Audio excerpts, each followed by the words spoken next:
বিয়ের পর আমার স্বামী আরও একটা বিয়ের কথা জানালো। আমি আয়নার সামনে বসে নিজেকে দেখছিলাম। আমি তখন 35-এর কাছাকাছি একজন মহিলা। আমার চুলে পাক ধরা শুরু করেছে অল্প অল্প, মুখের চামড়ায় টান ধরা শুরু হয়েছে, অতিরিক্ত শরীরে মেদ তৈরি হয়েছে। 9টা-5টা অফিসের পর নিজেকে দেখার সুযোগ হয়ে ওঠে না আর। অপরদিকে অনন্যার বয়স 23 কিংবা 24, অথবা তার চেয়ে কম বা বেশি। কিছু কিছু মানুষের বয়স ঠিক আন্দাজ করা যায় না বলে ওর বয়সটাও আমি বুঝি না। আমার মেয়ে নেহার জন্মদিনে প্রথম দেখলাম। মেয়েটা সুন্দরী, আমার স্বামীর অফিসের নতুন কলিগ। বেশ ভাব তাদের। সুন্দরী মেয়েদের সাথে সব পুরুষের সখ্যতা থাকাটা স্বাভাবিক। আমিও সবে নজর না দিলেও অন্যরা কথাটা আমার কানে দিয়েছিল। আমার মা এসে বলল, জামাইয়ের মতিগতি ভালো দেখছি না, সময় থাকতে আটকা। আমি হাসলাম। স্বামী কি গরু ছাগল নাকি যে আটকে রাখবো?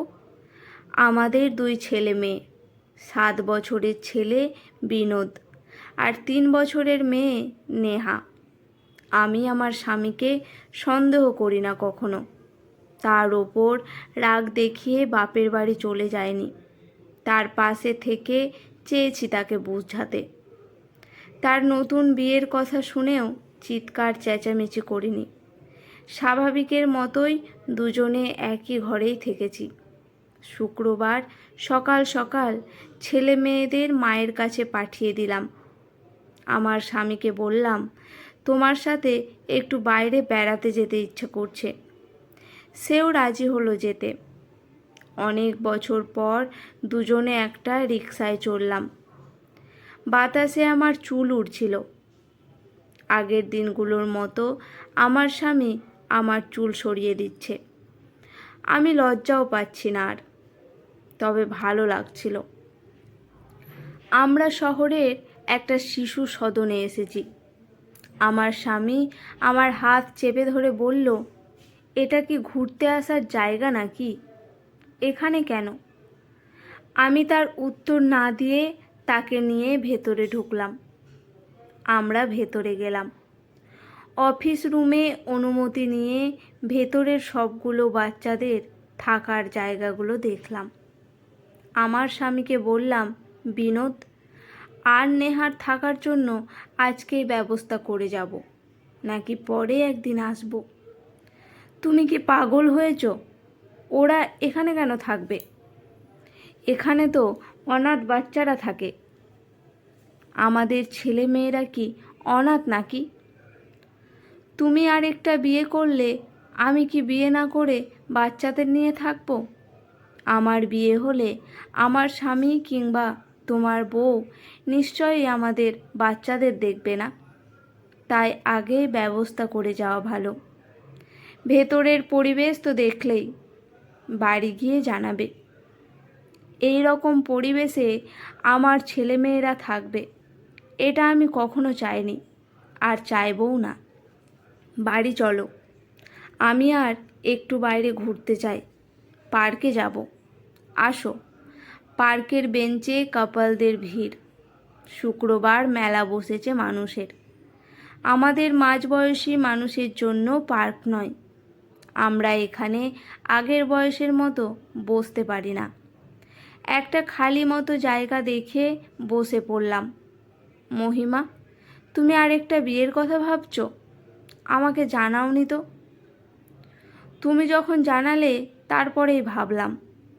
আমার বয়স তো বেশি না, সবে মাত্র 35।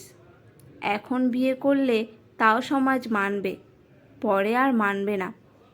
বাকি জীবন একা থাকা যায় নাকি?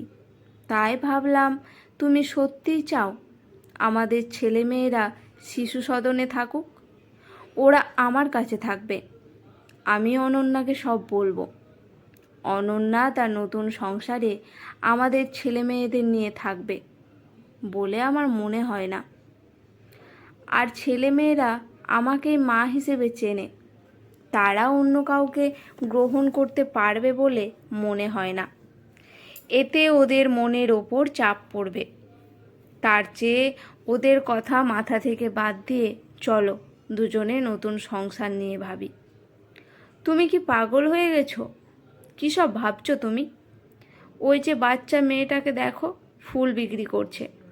আমাদের ছেলেমেয়েরাও একদিন এসব করবে। বাবা নতুন বিয়ে করবে, মা নতুন বিয়ে করবে। ওরা এই রাস্তাঘাটে থেকেই মানুষ হবে। বাবা বিয়ে করে আলাদা সংসারে থাকলে মা একা ছেলে মেয়েদের মানুষ করতে পারে, তবে এই ছেলে মেয়েদের মানসিক কষ্ট তো কম হয় না। আমি এসব করতে পারবো না। তুমি তো মা, মায়েরা সব ত্যাগ করে, কেন বাবারা করতে পারে না? আমার স্বামী সেদিন চুপ ছিল।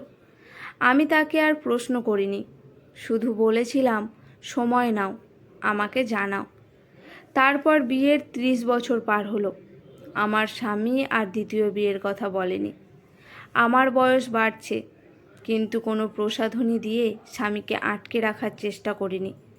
তাকে শুধু বুঝিয়েছিলাম আমরা এখন চাইলে অনেক কিছু করতে পারি না বা পারবো না। আমরা বাবা, আমরা মা। আমাদের সন্তানেরা ঈশ্বরের দেওয়া উপহার। তাদের প্রতি দায়িত্বে অবহেলা করে দুনিয়ার সুখ আমাদের জন্য না। আজকের এই ছোট্ট নিবেদন কেমন লাগলো অবশ্যই জানাবেন। যদি ভালো লেগে থাকে একটি সাবস্ক্রাইব করে, লাইক করে, চ্যানেলটি সাবস্ক্রাইব করে আমার পাশে থাকবেন।